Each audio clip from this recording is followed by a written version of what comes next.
Okay, so it's actually the morning of my test, but I forgot that I didn't record the sixes and the sevens. I did make a recording, but then I thought I did, but it was actually, I just pushed photo. I didn't switch my phone to camera. So anyway, okay, the sixth tenet is business practices. So this one's long, it has 8, and I used signs again, which I know I was trying not to, but that's just the way my brain works. So 1, qualifications, that I will present my background, qualifications, education, provide documentation of that when requested. 2 is I will honor time commitments. And that means I will terminate assignments only when fair and justifiable grounds exist. Okay, so if I've accepted an assignment but I get a better assignment or something I'd like better, I still will honor, the first assignment that I accepted. So we've got qualifications, honor. 3 is communication. And this is promote conditions that are conducive to effective communication. Inform parties if such conditions do not exist and seek appropriate remedies. So that means, like, if it's dark in the room, you're going to help remedy that and say, hey, can we turn the light on, or have or sometimes what we've done when it hasn't been possible to turn a light on, a team will just use their flashlight mode and shine that light on the interpreter. So there's other ways to do it besides, like, interrupting the speaker or whoever's presenting. Like, you can just handle things yourself too. So communication, that you're going to promote conditions for effective communication. Okay, so for we have 1, your qualifications. 2, honor time commitments. 3, communication.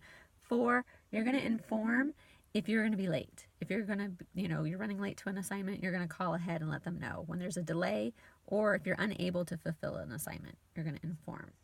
5 is if you're going to, this is safe. Okay, so 5, safe.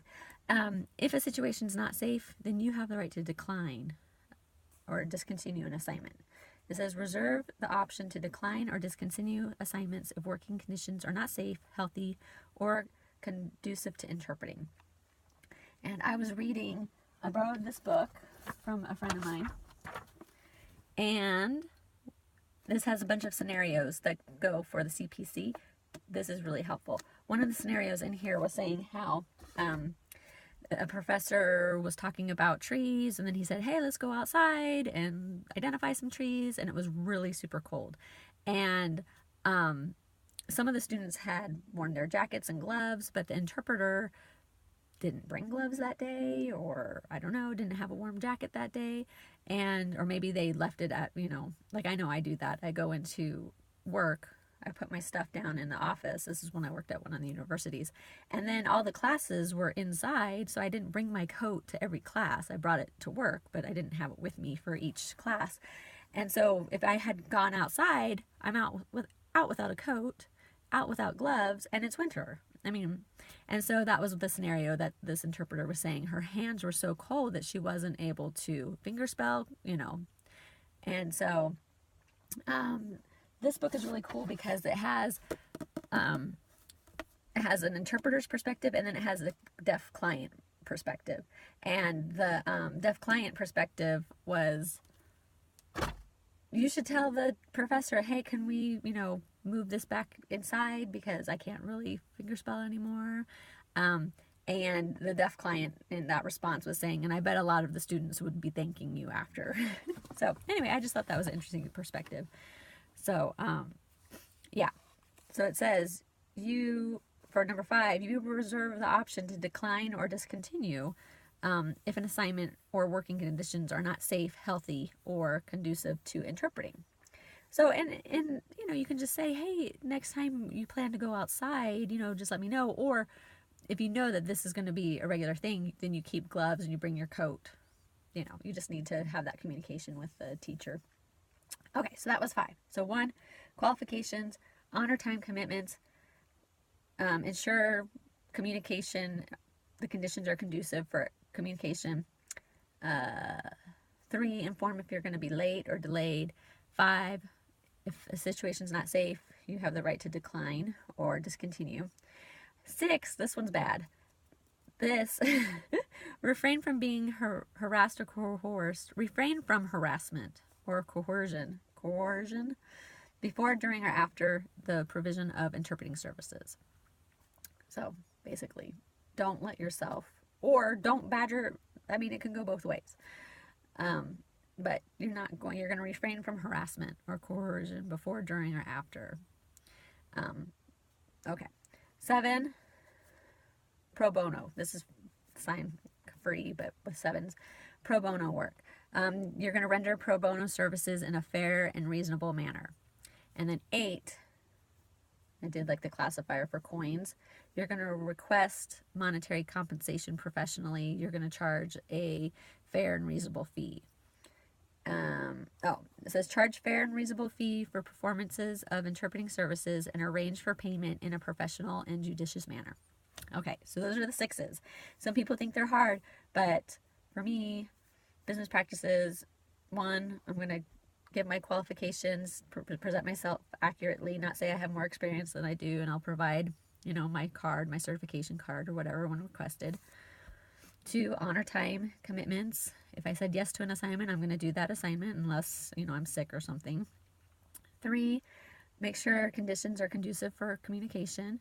4, I'm going to inform if I'm going to be late, because that happens when you're freelancing and stuff, traffic, or one assignment rolls over and whatever reason, you're going to inform if you're going to be late or delayed. 5, if a situation's not safe, you have the right to decline or discontinue that assignment. 6, you're not going to be badgered or harassed before, during, or after, and you're not going to harass or badger the client before, during, or after. 7, you're going to provide pro bono work judiciously in a reasonable manner. And then 8, you're going to request compensation professionally, and you're going to charge a fair fee. So 6s, once I figured that out, it wasn't really that hard to remember. Okay, 7s, I don't really have any clever way to remember those. It's just simple because it's professional development. 1, I'm going to keep taking workshops and continuing to improve. Do whatever it takes, right?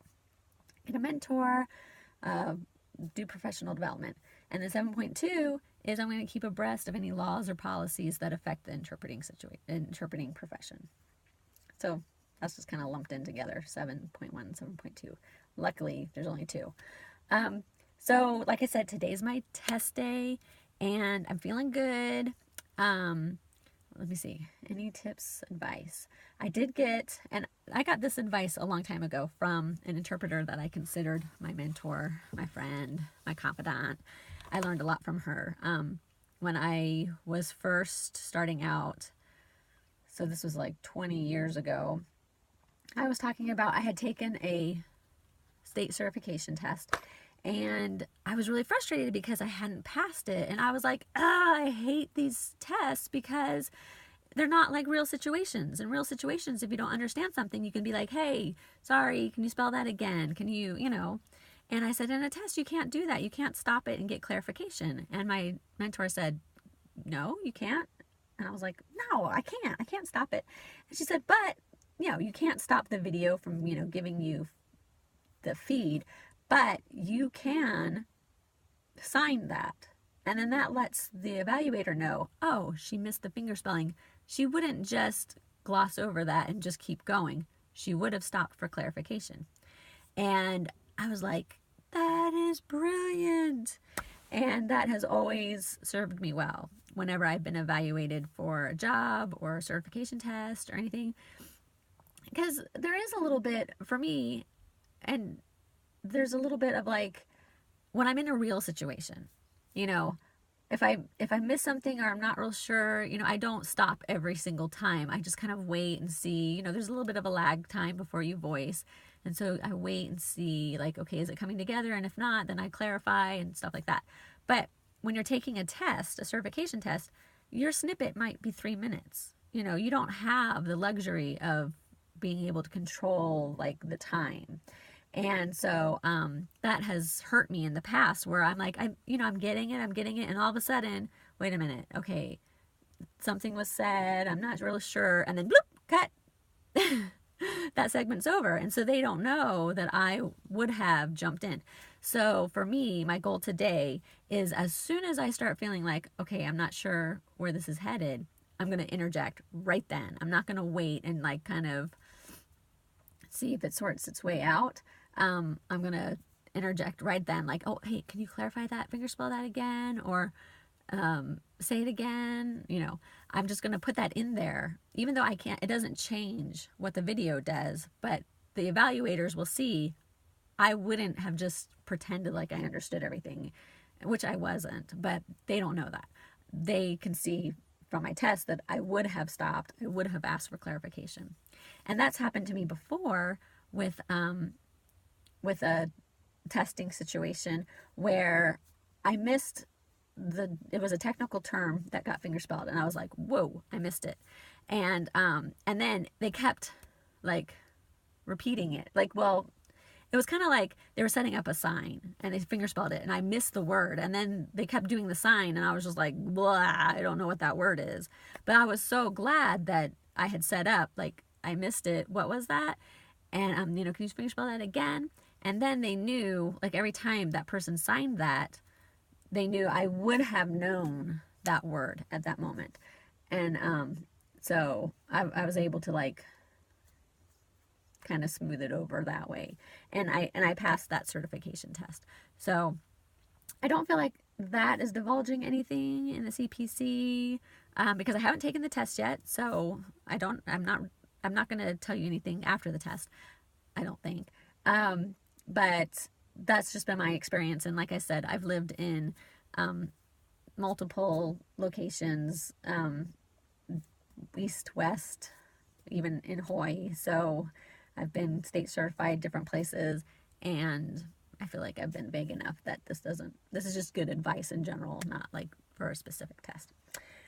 So, okay, I'm taking it today, and like I said, this book is good. It has lots of different scenarios to practice the CPC on. I do think, like, I have them memorized. I have a few hours before I go take the test, and I need to just practice writing it down really fast. The challenge for me, though, is I write it down just really fast with one word, but then you have to be able to expound it. Because, like, you can't say, oh yeah, communication for 6.3, communication. And then like, oh, this scenario requires something about communication, and I know 6.3 communication, but communication what? I just remember that one little word, but I don't remember the big part. And for the interview part, you got to be able to expound. You need to be able to say this, and explain why. They give you like 2 minutes to explain, so you don't want to just say 6.3 communication. So yeah, I would, communicate. You have to know. So you have to, for this test, I feel you have to be able to shorten them down so that you can write them out, so that you can remember, but then you also need to be able to expound on them when the time comes. So fingers crossed. I feel prepared. And yeah, I hope this helps someone else in their prep for taking the NIC test. All right.